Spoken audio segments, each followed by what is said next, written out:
Hi, welcome to my channel. Right, today I'm going to have a little talk about some memories I've got of being raised on a farm in the 1950s and just about what farm life was like as a kid, sort of under 10 at that stage. I think about, sort of the things that we used to get up to and the friends that we had and the schools that we went to, and everything is just so different from when you move into town. I know I moved into, our family moved into town when I was about 10 or 11 or something like that. And it's like a whole world change. Your time clock's all different. You don't have to come home and milk cows after school and all of this sort of thing. So, and I've got a good memory of the time that I had when we were on the farm. I think the thing I remember more fondly was when we had our pony. We had this little pony and Dad had got this little one for us, and that was how we learnt to ride a horse. And she was a real sweetie, and I remember several times Dad would let us ride the horse to school. We used to normally bus. We'd bus to school and bus home again. But every now and again he'd say, oh, okay, you can take the horse to school. So we would ride the pony to school and hook it up with a fence, and I can't remember what we used to do and get water and everything for it, but we'd ride the pony to school, and then 3 o'clock we'd ride the pony home. And I mean, it was a wee distance. It was probably 5 or 6 miles or so, which, it was a decent distance, but still used to love riding the pony.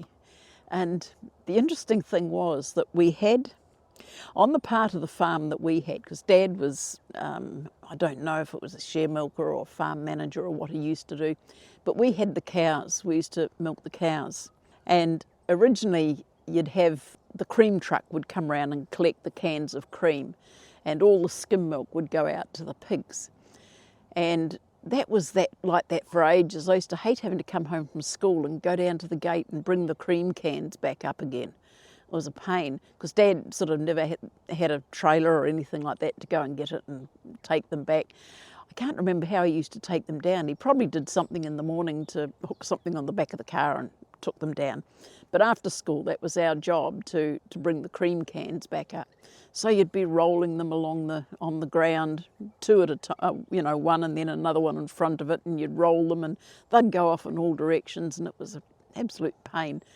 And then after a while, the owner of the farm decided to change over to Town Supply, or I think not Town Supply, but they would have the tanker come and just collect the whole milk rather than the cream truck coming and, just collecting the cream.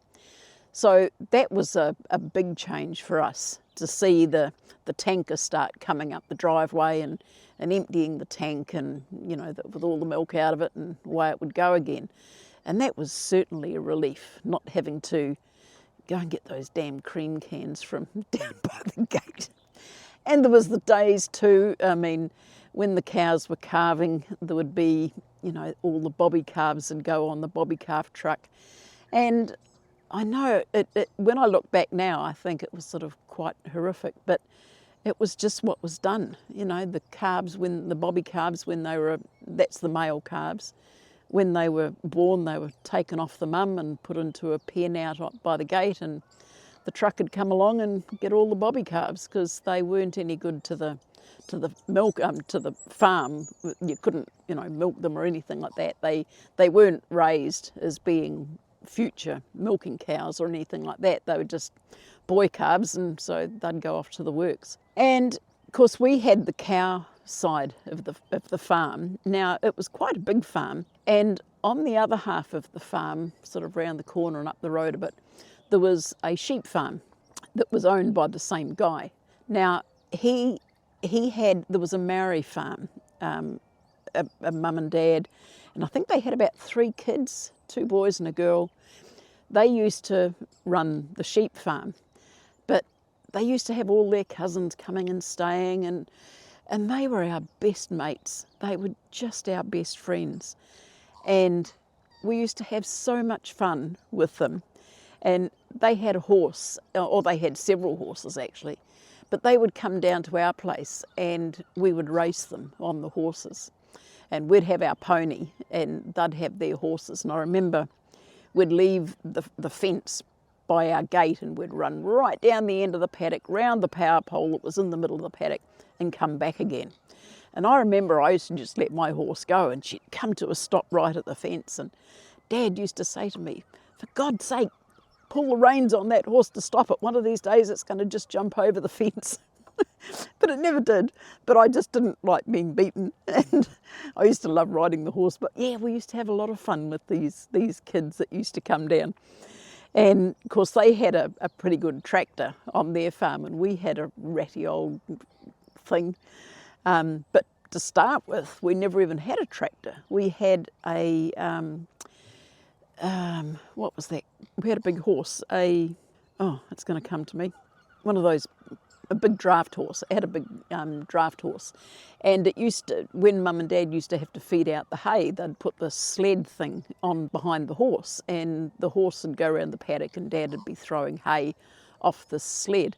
And that was how I remember first that we used to feed out hay to the cattle. And then eventually we ended up, I can't remember how come we got this tractor, but it was the oldest thing. I think I've actually got a photo. There might actually be a photo on the thumbnail, but I'll put it here again. But it was a real old thing.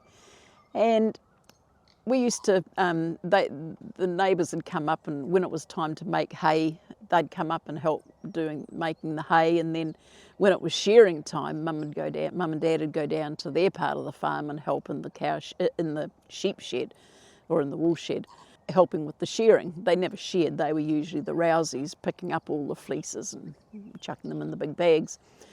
So it was quite good that we had this two parts of the farm, and each family would help the other one out at times in the season when things needed to be done. But we used to love the calves. Every year we would have calves that would go into the calf club. Now we would raise the calves, and Dad would pick out a couple of good calves from all the new calves that had been born, all the little heifers, and we would have a calf each. And we would have to get out every morning and every afternoon and teach it how to lead, and then brush it and groom it, and the hours that we used to have to put in with these calves. But we had good results. We would always win the local school competition. And then one year there was my sister and I and another girl. We had our calves that we went to the combined schools, and we actually cleaned up at that as well. So that was always fun, going to the calf clubs. But then one of the calves that I had was a really good little calf this year. And the owner of the farm decided that he thought it was a pretty good calf as well. So when it got to be a yearling, he took it back to the home farm again, and he put it into the big show, the big, district show. And he got lots of prizes with it, and all the credit as well. And I was a bit miffed to think that we'd put all the initial work into this calf, and then he got all the credit for when it got to the big time. And that's just the things that you have to put up with, I guess. But it was always good fun. We used to love having the calves, and it was, just something that we did every year. I think one year I had two calves. You could there was two grades. You could go in the early or the late calves. So the early calves had a section. Because those calves were a little bit older, they had more grooming and all that, so they were judged a bit more harshly than the late calves. But then you could have late calves as well, which were born at the later half of the calving period.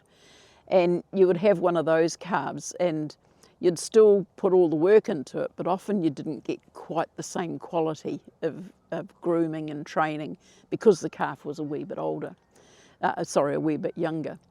But that was all fun. I remember one year I decided I was going to have two calves, one for each grade. And so I did. I had an early calf and a late calf. And that was just amazing. A lot of work, but it was really, really fun. And I really, really enjoyed it. The other thing that we used to do too was when we were on the farm, we had the hula hoop craze come out, where everybody would get hula hoops, and you'd go there and you'd be walking around there with these hula hoops and all that sort of stuff. And I remember this year they had a competition in the local town, so we went in there and we did this hula hoop competition. And I think I've got a photo here of me just finishing my little bit. We never ever did any good, but it was always fun. So yeah, that was one of the things that we used to do every year when we were on the farm. And just sort of getting back to these friends that we had on the other farm, the friends that were the Maori family. I just remember growing up, and I mean, I was in my, I was up to 9 or 10 or so, and I just remember seeing these kids, and they were just our friends. We didn't see them as being any different from us, and that's why I've always sort of grown up very sort of anti-racism, because I was introduced to people of different skin colour from a very, very early age, and I was never ever thought that they were any different from any of us. Yeah, that's just one thing that I keep thinking of is, I've never sort of had a racist bone in my body as far as I'm concerned, but yeah, I think back and thank that period of time that we were on the farm, that we had those kids there. And they were so much fun. The oldest girl, I always remember Marjorie. She was a bit older than us, and I remember she used to go to the shop and she'd buy cigarettes, and we used to get up into the top of the hay barn and we'd smoke these cigarettes. I mean, 9 and 10-year-olds. Well, of course, every day Dad would be feeding out the hay and that, and we used to slide the cigarettes right down at the back of the barn, down the framework. And of course, ultimately, it would come a time when Dad had taken enough hay out that he'd be able to see our hiding place for these cigarettes. And I remember one day he come up to the house and he come in from the morning milking and he said, "Your kids have been smoking in the barn." And we said, "No, we haven't." He said, "Yes, you have. The barn's burned down."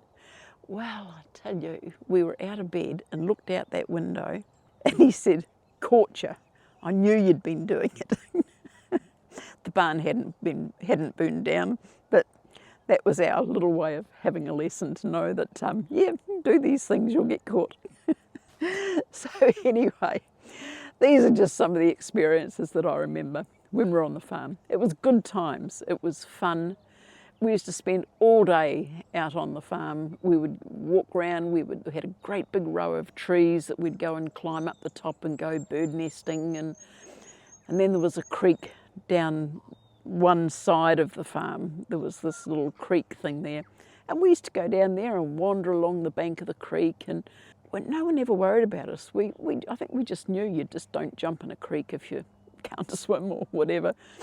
But yeah, it was really interesting times, and I wouldn't change it for the world.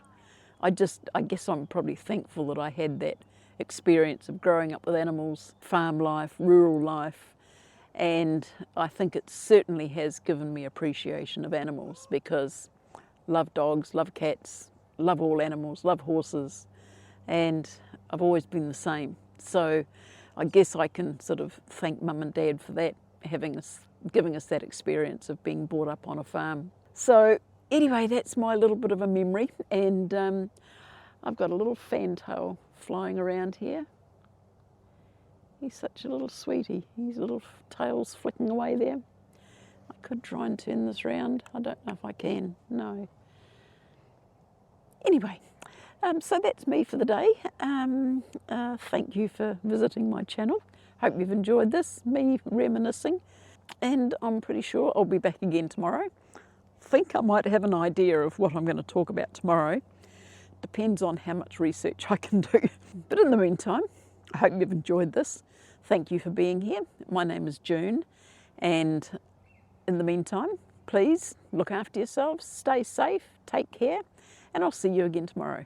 Okay, bye-bye.